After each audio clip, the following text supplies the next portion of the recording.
Assalamualaikum warahmatullahi wabarakatuh. Perkenalkan, nama saya Sophia Nurhalimah. Saya dari kelas Psikologi 2C dengan NPM 9882 451 2241 1078. Di sini saya ingin memenuhi tugas mata kuliah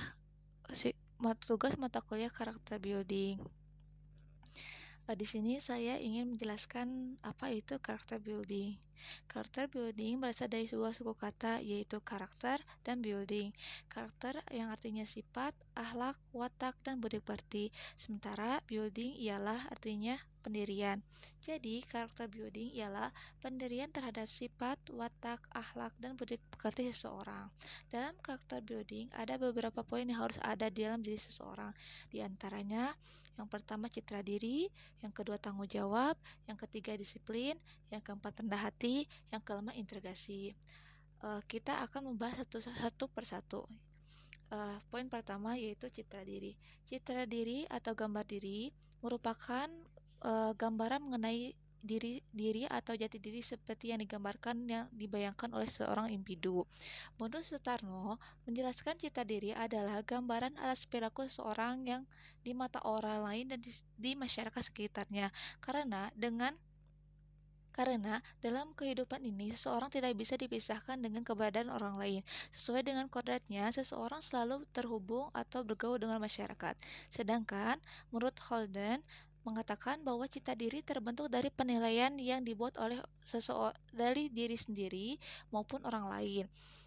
Sutarno, dari citra diri seseorang adalah Menurut Sutarno, citra diri seseorang adalah pengakuan, penilaian, anggapan, dan pendapat orang lain dan masyarakat. Hal tersebut merupakan proses yang berlangsung lama dan bebas tanpa pengaruh atau tekanan. Untuk mendapatkan citra diri yang baik tidaklah mudah. Citra itu sendiri tidak bisa dipaksa, tetapi timbul atau muncul dan merupakan dampak dari suatu perilaku di dalam kehidupan seseorang di tengah dan bersama-sama dengan anggota masyarakat. Berdasarkan pendapat dari beberapa ahli di atas, dapat simpulkan bahwa citra diri adalah bagaimana sudut pandang terhadap diri sendiri, baik secara fisik ataupun secara keseluruhan. Sedangkan pandangan tersebut bisa berasal dari pendapat dan pandangan orang lain atau dari diri sendiri. Lalu ada aspek-aspek tentang citra diri. Menurut Brown, mengungkapkan bahwa ada 3 aspek yang mempengaruhi citra diri, diantaranya yang pertama aspek dunia fisik atau physical world, yaitu realitas fisik dapat memberikan suatu arti yang mana kita dapat mempelajari mengenai diri kita sendiri. Sumber pengetahuan dari dunia fisikal memberikan pengetahuan diri sendiri.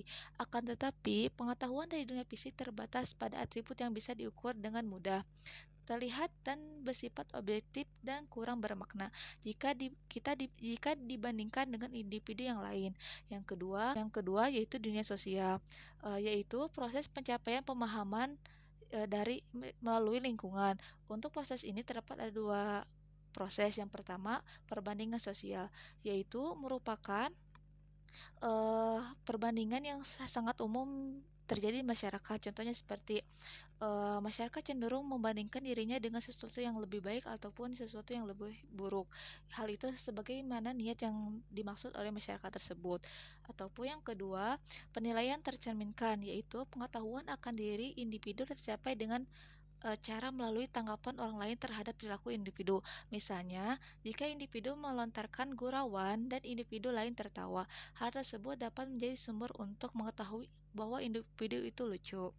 Uh, untuk poin yang ketiga, yaitu yang terakhir, dunia dalam atau psikologis. Dalam dunia dalam terdapat 3 aspek, yaitu introspeksi. Introspeksi yaitu dilakukan agar individu melihat kepada dirinya sendiri untuk mencari hal-hal yang menunjang dirinya. Misalnya seseorang merasa dirinya pandai, bila berintrospeksi maka dia akan menyelesaikan masalahnya dan bertanggung jawab dan sebagainya. Yang kedua, proses mempersepsikan diri. Proses ini memiliki kesamaan dengan introspeksi, namun terdapat perbedaan. Perbedaannya ialah bahwa proses mempersepsikan diri dilakukan dengan cara melihat kembali dan menyimpulkan apa arti dirinya setelah mengingat-ingat, dan tidak tidaknya atribut yang dicarinya dalam kejadian-kejadian di hidupnya. Sedangkan introspeksi dilakukan sebaliknya. Lalu yang terakhir, atribut kausal, yaitu di mana individu menjawab pertanyaan mengapa dalam melakukan berbagai hal dalam hidupnya. Atribut kausal ini juga dapat dilakukan dengan cara perilaku orang lain berhubung dengan individu. Dengan mengetahui apa alasan orang lain melakukan sesuatu perbuatan yang berhubungan dengan individu, sehingga individu tahu bagaimana gambaran dirinya yang sebenarnya. Atribut yang dibuat mempengaruhi pandangan individu terhadap dirinya. Adapun menurut Gard, citra diri mengandung beberapa aspek. Yang pertama, kesadaran diri, yaitu adanya kesadaran tentang citra diri keseluruhan baik yang bersifat fisik maupun non-fisik. Yang kedua, tindakan, yaitu melakukan tindakan untuk mengembangkan potensi diri yang dianggap lemah dan memanfaatkan potensi diri yang menjadi kelebihannya. Yang ketiga, di mana menerima segala kelemahan dan kelebihan yang ada dalam dirinya sebagai anugerah dari Sang Pencipta. Adapun yang terakhir yaitu sikap atau attitude. Bagaimana individu menghargai segala kelemahan dan kelebihan yang dimiliki berdasarkan aspek-aspek di atas. Dari aspek-aspek kita diri dapat disimpulkan bahwa ada 3 aspek yang mempengaruhi diri sendiri, yaitu dari dunia fisik, dunia sosial, dan dunia dalam atau psikologis. Dari ketiga dunia itu terdapat aspek lagi, yaitu terdapat kesadaran, tindakan, penerimaan, dan juga sikap, di mana dari beberapa aspek yang diuraikan memiliki pandangan tersendiri terhadap individu maupun pandangan orang lain. Selanjutnya, ada faktor-faktor citra diri. Menurut Marper, faktor-faktor yang mempengaruhi self-image ada 4 faktor, yaitu sebagai berikut. Yang pertama, keadaan fisik. Kenapa keadaan fisik? Karena penampilan yang meruruh, fisik, dan psikis mempengaruhi pembentukan pribadi. Remaja akan senantiasa membandingkan keadaan fisiknya dengan teman-teman sebayanya. Perbedaan keadaan fisik dengan teman sebaya akan menimbulkan perasaan malu dan rendah diri. Terus yang kedua ada pakaian dan perhiasan. Kenapa pakaian dan perhiasan? Karena pakaian dan perhiasan termasuk standar lain dari bagian citra diri.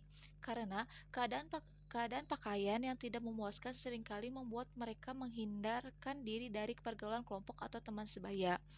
Lalu yang ketiga ada teman sebaya. Teman sebaya sangat berpengaruh untuk self image karena dengan penerimaan kelompok yang baik maka citra diri juga akan baik. Begitupun sebaliknya. Adapun yang faktor yang terakhir yaitu faktor keluarga atau situasi rumah tangga yang mana hal itu merupakan seperangkat yang sangat berpengaruh terhadap perkembangan image yang sehat dan adanya perasaan percaya diri. Adapun menurut Brown mengungkapkan bahwa faktor-faktor yang mempengaruhi citra diri itu ada 2, yaitu faktor perilaku. Faktor perilaku meliputi perhatian selektif, melumpuhkan diri sendiri, pemilihan tugas yang memperlihatkan usaha positif, dan bukti yang memperjelas perilaku informasi strategis. Adapun faktor yang kedua yaitu faktor sosial, yaitu interaksi selektif, yang dimana individu bisa memilih dengan siapa ia bergaul. Dan faktor yang kedua yaitu perbandingan sosial yang bias, yaitu dimana individu cenderung membandingkan dirinya dengan orang lain yang menurutnya lebih rendah kemampuannya daripada dirinya. Berdasarkan teori-teori di atas dapat disimpulkan bahwa faktor-faktor yang mempengaruhi citra diri itu ada berbagai macam, yaitu seperti keadaan fisik, pakaian, teman sebaya, dan keadaan keluarga. Adapun faktor citra diri lainnya yaitu faktor perilaku dan juga sosial. Yang terakhir ada karakteristik citra diri.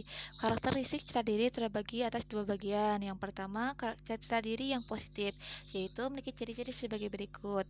Pertama, menjadi diri sendiri, melakukan hal yang positif, menghargai perbedaan, mengevaluasi semua tindakan yang telah dilakukan, menghargai kelebihan dan kekurangan orang lain, dan siap meminta maaf apabila ia telah melakukan kesalahan. Adapun tambahannya dari Mangku Prawita yaitu jujur, tegas, berwibawa, bersikap adil, dan Dan orang yang memiliki cita diri positif mudah untuk mencapai tujuan yang diinginkan. Adapun karakteristik cita diri yang selanjutnya itu cita diri yang negatif, yang mana memiliki ciri-ciri minder, sombong, merasa tidak aman, merasa tidak mampu, dan mudah tersinggung. Berdasarkan pendapat ahli di atas, cita diri positif dan negatif dapat disimpulkan sebagai berikut, yaitu orang yang memiliki cita diri yang positif adalah orang yang melakukan hal yang positif, menghargai kelebihan, menerima kekurangan, dan adil. Sedangkan orang yang memiliki cita diri yang negatif adalah orang yang tidak percaya diri, sombong, selalu ingin menjadi orang lain, dan menyerah kepada situasi. Adapun contoh dari karakteristik cita diri, yaitu yang pertama contoh untuk karakteristik cita diri yang positif, seperti ada seorang anak yang selalu meminta maaf apabila ia melakukan kesalahan, terutama kepada ibunya. Lalu contoh yang untuk karakteristik yang negatif yaitu seperti ada seorang anak yang selalu berbohong kepada ibunya karena ia dengan tujuan untuk mendapatkan uang jajan lebih. Lalu timbul pertanyaan, apakah kita bisa mengetahui bagaimana cita diri kita? Jawabannya adalah iya. Mungkin di sini saya akan menjelaskan dua metode. Yang pertama, yaitu kita menuliskan apa saja kekurangan dan kelebihan kita. Yang kedua, yaitu melayangkan pertanyaan kepada orang terdekat kita seperti, menurut kamu, saya orangnya seperti apa? Hal ini mencakup berbagai aspek terutama cara berkomunikasi, karakter, kelebihan, dan kekurangan. Adapun untuk pertanyaan kedua yaitu, menurut kamu, apa yang harus dirubah dalam diri saya? Dan yang terakhir, menurut kamu, apa yang harus dipertahankan dalam diri saya? Bila sudah menemukan apa saja yang harus dipertahankan dan harus dirubah atau dikembangkan, kita bisa memasuki beberapa faktor kepribadian yang ada dalam diri manusia, yaitu setiap manusia dilahirkan dengan kepribadiannya masing-masing. Namun, peneliti berhasil menggolongkan kepribadian manusia menjadi 4 jenis. Di antaranya, yang pertama ada sanguinis, yaitu orang yang memiliki kepribadian periang, mudah bergaul, dan optimis, yang mana mempunyai ciri-ciri sebagai berikut. Yang pertama, tidak takut akan masa depan. Yang kedua, percaya terhadap diri sendiri, sikap batinnya positif, dan cenderung cepat puas. Yang ketiga, tidak terbuka terhadap hal-hal yang mendalam. Yang keempat, perasaannya sangat peka tetapi tidak terlalu lama melekatnya. Yang kelima, cenderung bersikap impulsif. Yang keenam, tipe ini cocok jadi pengambil keputusan atau jadi stimulans bagi orang lain, guna diselesaikan atau dilanjutkan oleh orang lain. Yang terakhir, yang ketujuh, ciri-ciri di atas biasanya lebih cenderung kepada laki-laki dibandingkan dengan perempuan. Adapun tipe yang kedua yaitu melankolis, ialah tipe kepribadian yang suasana hatinya cenderung sedih, yang mana hal ini terbalik dengan sanguinis. Adapun ciri-ciri orang yang melankolis ialah yang pertama, menilai segala sesuatu dengan suasana hati yang sedih. Yang kedua, reaksinya agak lama dan perasaannya sangat peka. Yang ketiga, mempunyai kesedihan yang mendalam yang sifatnya pribadi yang tidak bisa diproyeksikan kepada dunia luar. Yang keempat, lebih teliti dan bertindak secara hati-hati dibandingkan dengan kepribadian sanguinis. Adapun yang ketiga yaitu pragmatis, yaitu tipe kepribadian yang tenang, yang mana mempunyai ciri-ciri sebagai berikut. Yang pertama, cenderung tertib dan teratur. Yang kedua, cenderung malas dan acuh tak acuh. Yang ketiga, dunianya tidak terlalu luas karena tidak terlalu banyak objek yang ia minati. Yang keempat, sering bersifat refleks pemaaf. Yang kelima, sering keras kepala. Dan yang keenam tidak suka memihak. Adapun ciri karakteristik yang terakhir yaitu korelis. Korelis ialah tipe kepribadian yang sangat berbanding terbalik dengan pragmatis, yang mana tipe ini mempunyai perasaan yang kurang puas. Adapun ciri-ciri korelis ialah yang pertama, selalu bersikap negatif dan agresif. Yang kedua, suasana perasaannya tidak pernah seimbang atau tenang. Yang ketiga, Yang ketiga, selalu ingin mengatasi kesulitan-kesulitan dengan lebih banyak energi. Yang keempat, selalu tidak merasa puas terhadap sesuatu. Selanjutnya, kita akan memasuki poin yang kedua, yaitu tanggung jawab. Tanggung jawab adalah kesanggupan seseorang untuk mengelola emban yang ia pikul, terutama dari segala risiko yang akan dia dapatkan di kemudian hari. Tanggung jawab tidak hanya berfokus pada apa yang kita jaga dan kita kelola, akan tetapi bagaimana kita menentukan sikap dan perilaku apa yang harus kita tanamkan untuk pengelolaan tersebut. Adapun menurut para ahli, tanggung jawab merupakan yang pertama, menurut Abu dan Munawar, tanggung jawab merupakan perbedaan antara benar dan yang salah, yang boleh dan yang dilarang, yang dianjurkan dan yang dicegah, yang baik dan yang buruk, dan sadar bahwa harus menjauhi segala yang bersifat negatif dan mencoba membina diri untuk selalu menggunakan hal-hal yang positif. Lalu, menurut Wiyato, tanggung jawab adalah kemampuan untuk membuat keputusan yang pantas dan efektif. Jadi, bisa dikumpulkan, tanggung jawab merupakan kemampuan untuk memahami mengenai apa yang bersifat positif dan negatif, berusaha untuk mencoba dan berusaha untuk mencoba menjauhkan dari hal yang negatif dan berusaha melakukan hal yang positif. Tanggung jawab merupakan pengambilan keputusan yang patut dan efektif, merupakan pilihan yang terbaik dalam batasan-batasan normal sosial. Kesanggupan untuk menentukan suatu sikap dan memikul risiko terhadap apa yang dilakukannya. Selanjutnya ada aspek-aspek dalam tanggung jawab. Dalam aspek-aspek tanggung jawab, menurut Burhanuddin, terdapat ada 3 aspek. Yang pertama, kesadaran, yaitu memiliki kesadaran akan etika dan hidup jujur, melakukan perencanaan dan melaksanakannya secara fleksibel, sikap produktif dalam mengembangkan diri agar bisa memahami sikap dan dalam belajar bagi dirinya sendiri. Yang kedua, kecintaan atau kesukaan, yaitu memiliki sikap empati, bersahabat, dalam bersahabat dan berhubungan interpersonal. Hal ini dikarenakan individu memiliki kebutuhan yang lain dan memberikan potensi bagi dirinya dan untuk menunjukkan ekspresi kecintaannya kepada individu lain. Yang ketiga, ada keberanian, yaitu memiliki kemampuan bertindak independen, mampu melihat perilaku dari segi konsekuensi atas dasar sistem nilai. Dari aspek-aspek yang telah dijelaskan di atas dapat disimpulkan bahwa tanggung jawab merupakan kesadaran akan etika, nilai, norma, dan kemampuan dalam perencanaan, bersikap produktif untuk mengembangkan diri dalam kemampuan yang dimiliki serta memiliki hubungan interpersonal yang baik atau empati dan bersahabat, dan kemampuan bertindak independen. Selanjutnya, ada jenis-jenis tanggung jawab. Untuk jenis-jenis tanggung jawab terdapat 3 bagian. Yang pertama, tanggung jawab terhadap diri sendiri. Yang kedua, tanggung jawab kepada masyarakat. Apa sih maksud dari tanggung jawab kepada masyarakat? Yaitu, manusia merupakan makhluk yang sosial, yang mana manusia berada di tengah-tengah masyarakat dan tidak mungkin untuk hidup sendiri. Oleh karena itu, manusia dalam berpikir, bertindak, berbicara, dan segala aktivitasnya, manusia terikat oleh sosial, lingkungan, dan negara. Maka dari itu, segala tingkah laku ataupun perbuatannya harus dipertanggungjawabkan kepada masyarakat. Tanggung jawab kepada masyarakat juga menanggung tuntutan-tuntutan berupa sanksi-sanksi dan norma-norma sosial. Misalnya seperti cemoohan masyarakat, hukuman penjara, dan lainnya.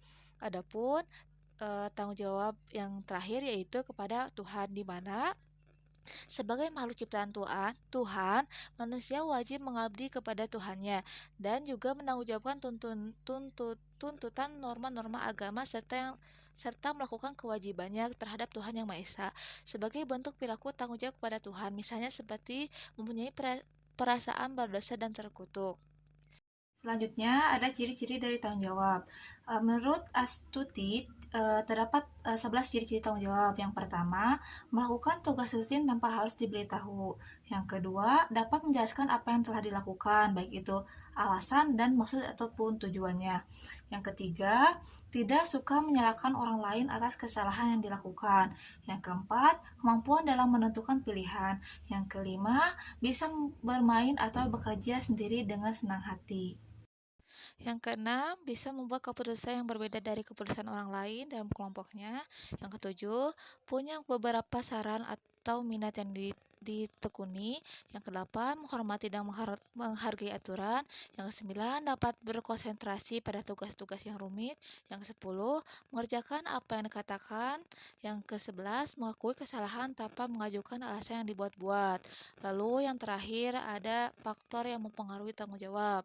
Faktor yang mempengaruhi tanggung jawab ada tiga faktor. Yang pertama, kurangnya kesadaran akan pentingnya melaksanakan hak dan kewajiban yang merupakan tanggung jawabnya. Yang kedua, kurang memiliki rasa percaya diri terhadap kemampuan yang dimiliki. Yang ketiga, dan layanan bimbingan konseling yang dilakukan oleh guru BK dalam mengenai perilaku tanggung jawab belajar khusus sebelum melaksanakan secara optimal di kelas. Untuk contoh tanggung jawab yaitu seperti saya menumpahkan kopi teman saya. Lalu refleks yang paling utama yang saya lakukan adalah yang pertama minta maaf, yang kedua refleks eh, membersihkan tumpahan kopi. Adapun bentuk tanggung jawab yang lain yaitu seperti saya secara sukarela menawarkan sebagai bentuk penyesalan kepada teman saya bahwa saya ingin mengganti kopi tersebut dengan kopi yang baru karena saya merasa itu jawab saya karena saya telah menumpahkan kopi teman saya. Lalu kita memasuki poin yang ketiga yaitu disiplin. Adapun pengertian disiplin menurut para ahli yang pertama, menurut James Dever, dari sisi psikologis, disiplin adalah kemampuan mengendalikan perilaku yang berasal dari dalam diri seseorang sesuai dengan hal-hal yang telah diatur dari luar atau norma yang sudah ada. Dengan kata lain, disiplin dari psikologi merupakan perilaku seseorang yang muncul dan mampu menyesuaikan diri dengan aturan yang telah ditetapkan. Lalu yang kedua, ada menurut Part, yang mana hal ini berdasarkan dari sisi sosiologi, yang mana disiplin terdiri dari dua bagian, yaitu disiplin dari dalam diri dan juga disiplin sosial. Keduanya sangat berhubungan satu sama lain, sehingga seseorang yang mempunyai sikap disiplin merupakan orang-orang yang dapat mengarahkan perilaku dan perbuatannya berdasarkan patokan atau batasan tingkah laku tertentu yang diterima dalam kelompok atau ruang lingkup sosial masing-masing. Pengaturan tingkah laku tersebut bisa diperoleh melalui jalur pendidikan atau pembelajaran. Dan yang terakhir, menurut John, yaitu dari segi etika, yang mana disiplin adalah suatu kemauan dan perbuatan seseorang dalam mematuhi sebuah peraturan yang telah terangkai dengan tujuan tertentu.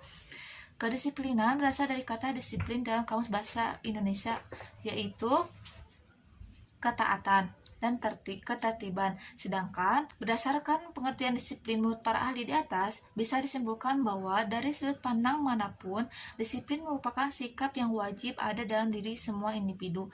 Mengapa? Karena disiplin adalah dasar perilaku seseorang yang sangat berpengaruh besar terhadap segala hal, baik dalam urusan pribadi maupun kepentingan bersama.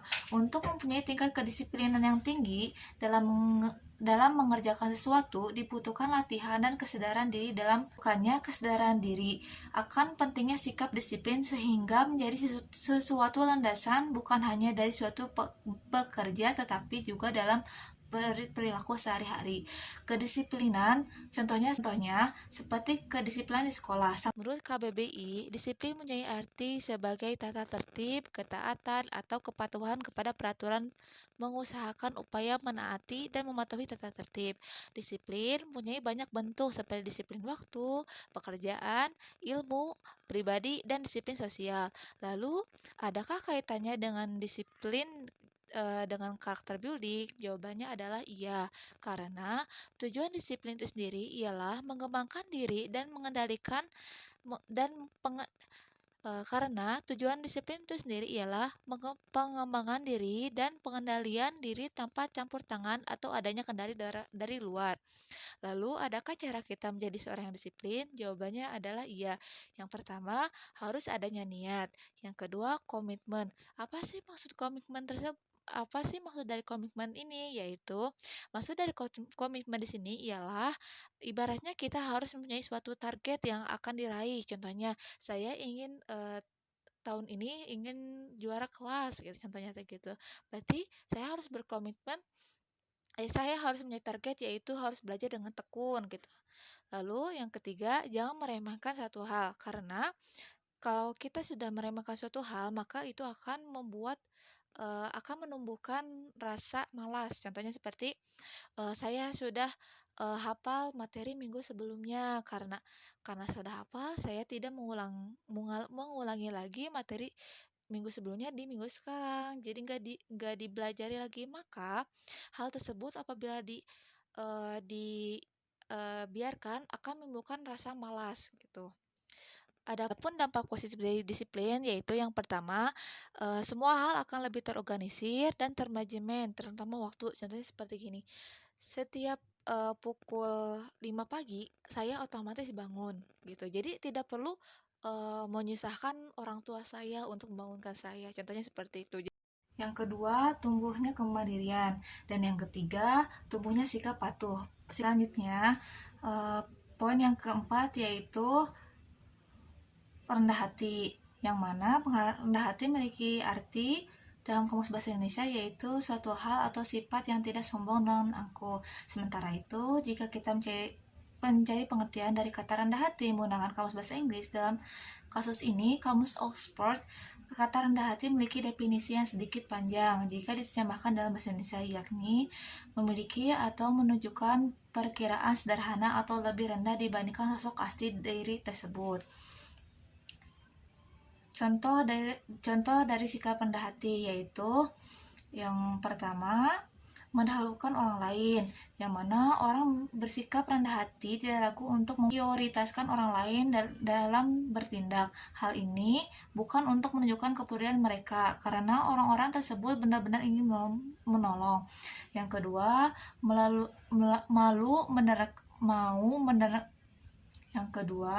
mau mendengarkan orang lain, yang mana orang dengan sikap rendah hati tidak akan memotong pembicaraan orang lain, melainkan akan mendengarkan orang tersebut secara sesama dan menunjukkan ketertarikan mereka akan topik terkait. Yang ketiga, mau belajar sesuatu yang baru, karena orang-orang yang bersikap rendah hati menyadari segala kekurangan yang mereka miliki. Mereka tidak segan untuk mencari ilmu yang baru agar mereka bisa menjadi pribadi yang lebih baik dibandingkan sebelumnya. Yang keempat, mau menerima pertolongan. Pada umumnya, orang-orang yang memiliki ego yang tinggi menolak untuk menerima pertolongan karena mereka ingin menunjukkan bahwa mereka bisa, berbeda dengan orang rendah hati yang tahu kelebihan dan kekurangan mereka. Yang kelima, bisa menerima kritik dengan baik, yang mana orang-orang yang memiliki ego yang tinggi sulit untuk menerima kritik secara terbuka karena mereka menganggap itu sebagai kelemahan yang seharusnya tidak ditunjukkan kepada orang lain. Orang yang rendah hati Sebaliknya, orang yang rendah hati memahami bahwa kritik adalah sesuatu yang bisa membantu diri mereka untuk lebih baik. Dan contoh yang keenam yaitu tidak meremehkan orang atau suatu peristiwa. Seseorang dengan sikap rendah hati akan mengapresiasi hubungan yang mereka miliki dengan siapapun dan tidak mau menganggap sepele hubungan serta situasi-situasi yang sedang mereka hadapi. Poin terakhir yaitu ada integrasi. Menurut Kamus Besar Bahasa Indonesia atau KBBI, pengertian integrasi adalah mutu, sifat, dan keadaan yang menggambarkan sesuatu yang utuh sehingga memiliki potensi dan kemampuan memancarkan kewajiban dan kejujuran. Selanjutnya ada pengertian integrasi menurut para ahli. Yang pertama, menurut John Weiner. Menurut John Weiner, integrasi adalah sebuah proses untuk menyatukan berbagai kelompok budaya dan sosial masyarakat ke dalam satu kesatuan wilayah demi mewujudkan pembentukan identitas nasional. Sementara, menurut Dr. Nazaruddin Samsudin, mengatakan bahwa integrasi adalah sebuah proses tentang suatu persatuan terhadap bangsa yang terdiri dari semua aspek kehidupan, mulai dari aspek politik, aspek ekonomi, aspek budaya, dan aspek sosial. Lalu, ada juga menurut Samsudin Bahar yang menyatakan bahwa integrasi adalah cara untuk menyempurnakan suatu jalan atau tujuan dengan cara menyatukan setiap unsur bangsa yang sudah mulai terpisah-pisah. Adapun yang terakhir, menurut Sujati Dawajono, yaitu integrasi adalah suatu cara untuk menjaga kelestarian nasional yang bisa didamaikan dengan suatu hak yang berupa menentukan nasib sendiri. Dari beberapa pengertian berikut, maka bisa dikatakan bahwa integrasi merupakan suatu hal yang sangat diharapkan di dalam kehidupan masyarakat, yang mana setiap anggota masyarakat walaupun berbeda kebudayaan tetap bisa berdamai dan berdampingan. Oleh sebab itu, sudah seharusnya kita sebagai warga negara, khususnya warga negara Indonesia, untuk menjaga persatuan dan kesatuan dengan cara mempertahankan suatu integrasi. Di sini selanjutnya ada jenis-jenis integrasi. Yang pertama, ada integrasi kebudayaan. Integrasi kebudayaan adalah penyesuaian antara setiap unsur kebudayaan yang berbeda, sehingga bisa mencapai suatu kederasian atau kesamaan fungsi yang ada di dalam kehidupan masyarakat. Integrasi kebudayaan ini dapat terjadi karena suatu wilayah atau negara memiliki banyak sekali kebudayaannya di dalamnya. Tanpa adanya integrasi kebudayaan, mungkin akan terjadi konflik yang disebabkan karena adanya perilaku saling menghargai dan saling menghormati. Contohnya di Indonesia, yang mana di Indonesia memiliki berbagai suku dan ras. Yang kedua, integrasi sosial. Integrasi sosial adalah penyesuaian antara setiap unsur yang saling berbeda satu sama lain yang ada dalam kehidupan sosial masyarakat, sehingga bisa menciptakan suatu pola kehidupan yang sama dan damai bagi masyarakat itu sendiri. Integrasi sosial ini sebenarnya sudah ada semenjak kita tinggal di suatu wilayah. Oleh karena itu, kita juga sering melihat apabila di wilayah tersebut banyak anggota masyarakat yang saling tidak cocok, maka anggota masyarakat tersebut belum menerapkan integrasi sosial. Yang ketiga, ada integrasi nasional. Integrasi nasional adalah suatu proses untuk menyesuaikan setiap unsur yang berbeda yang ada pada kehidupan masyarakat secara nasional. Adanya integrasi nasional akan menciptakan sebuah pola kehidupan yang mana setiap anggota masyarakat bisa menjalankan fungsi dan perannya masing-masing tanpa ada gangguan dari anggota masyarakat yang lainnya. Keberhasilan integrasi nasional akan menentukan persatuan dan kesatuan. Dengan kata lain, integrasi nasional yang bisa terwujud, maka persatuan dan kesatuan akan berubah menjadi perpecahan. Dari ketiga jenis integrasi tersebut, bisa dibilang peran anggota masyarakat dalam mewujudkan dan menerapkan integrasi dalam kehidupan masyarakat. Dari ketiga integrasi tersebut, bisa dibilang peran anggota masyarakat dalam mewujudkan atau menerapkan integrasi dalam kehidupan masyarakat sehari-hari sangatlah penting. Oleh karena itu, anggota masyarakat harus pandai untuk menyesuaikan dirinya dengan anggota masyarakat yang lainnya ketika tinggal di suatu wilayah. Berikut adalah faktor-faktor terbentuknya integrasi. Yang pertama, adanya perkawinan campuran atau suku satu dengan suku yang lainnya. Integrasi dapat terbentuk melalui perkawinan yang dilakukan oleh pasangan kekasih yang berasal dari suku yang berbeda. Dengan adanya perkawinan ini, maka akan menyatukan kedua keluarga besar dari budaya yang berbeda, sehingga keluarga yang satu dengan keluarga lainnya bisa saling menghargai satu sama lain. Integrasi yang terbentuk melalui perkawinan ini menandakan bahwa perbedaan bisa berubah dari suatu kesatuan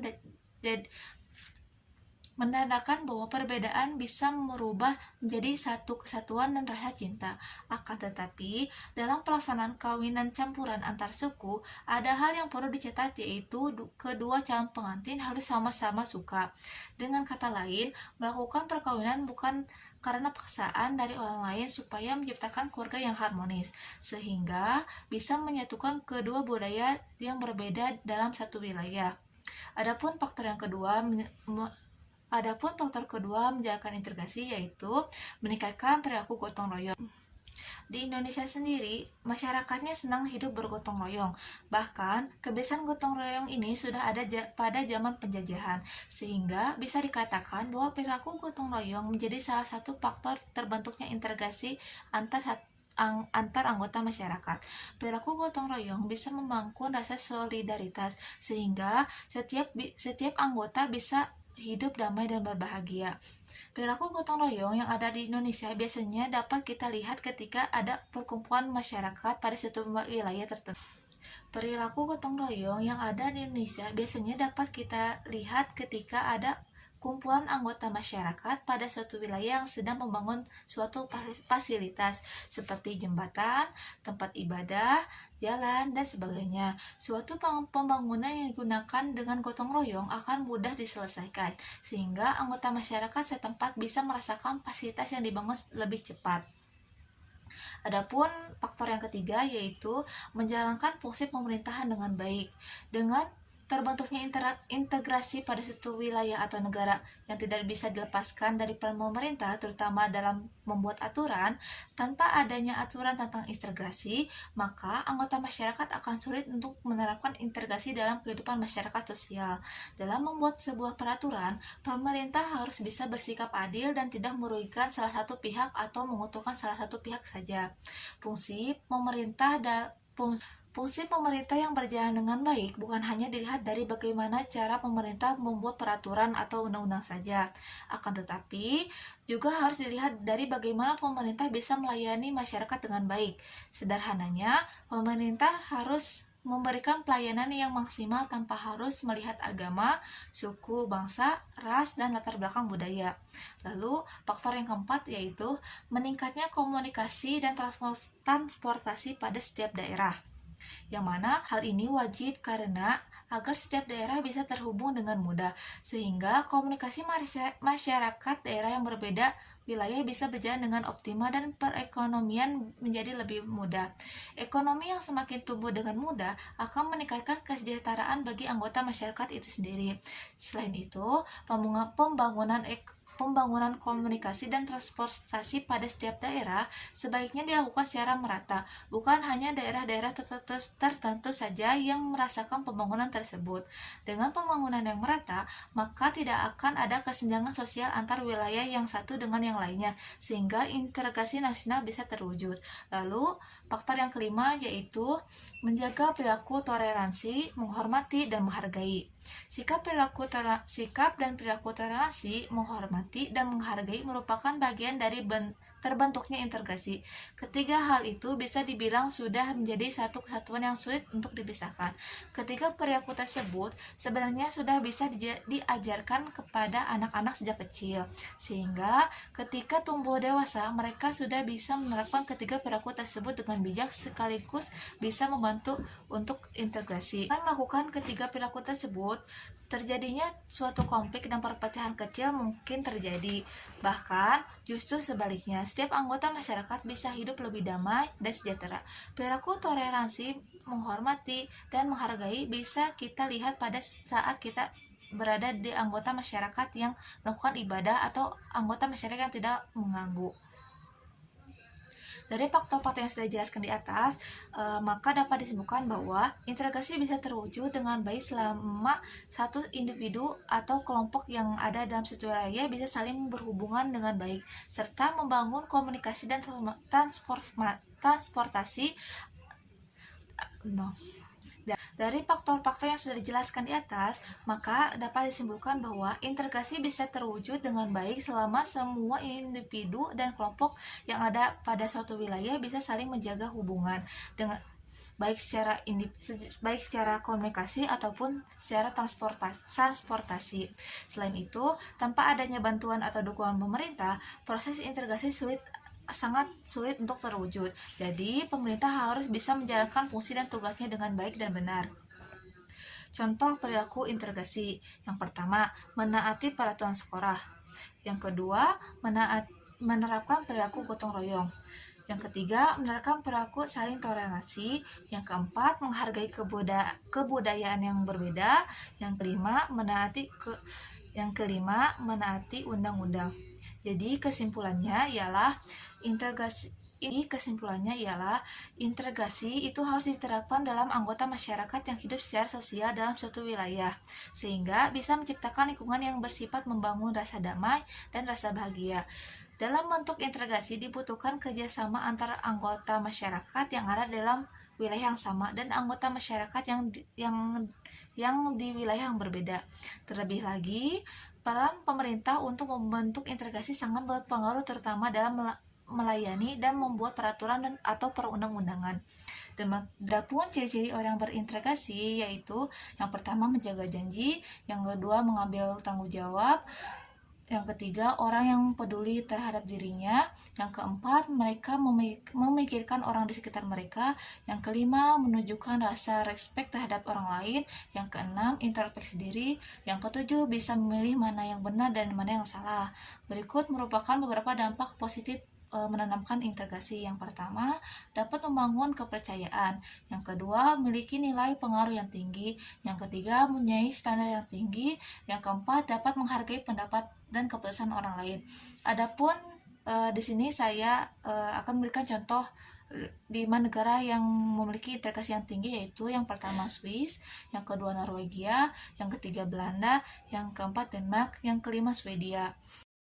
Dari awal sampai akhir dapat disimpulkan bahwa karakter building ialah pendirian terhadap sifat, watak, akhlak, tabiat, dan budi pekerti seseorang. Sementara itu, yang dalam karakter building ada beberapa poin yang harus ada dalam diri kita. Yang pertama, cita diri. Cita diri ialah bagaimana kita mempersepsikan diri sendiri. Cita diri dapat dilihat dari bagaimana orang menghargai dirinya sendiri. Oleh karena itu, terdapat 2 cara untuk mengetahui cita diri. Yang pertama, menulis apa saja kekurangan dan kelebihan kita. Dan yang cara kedua yaitu melayangkan pertanyaan kepada orang lain terkait diri kita.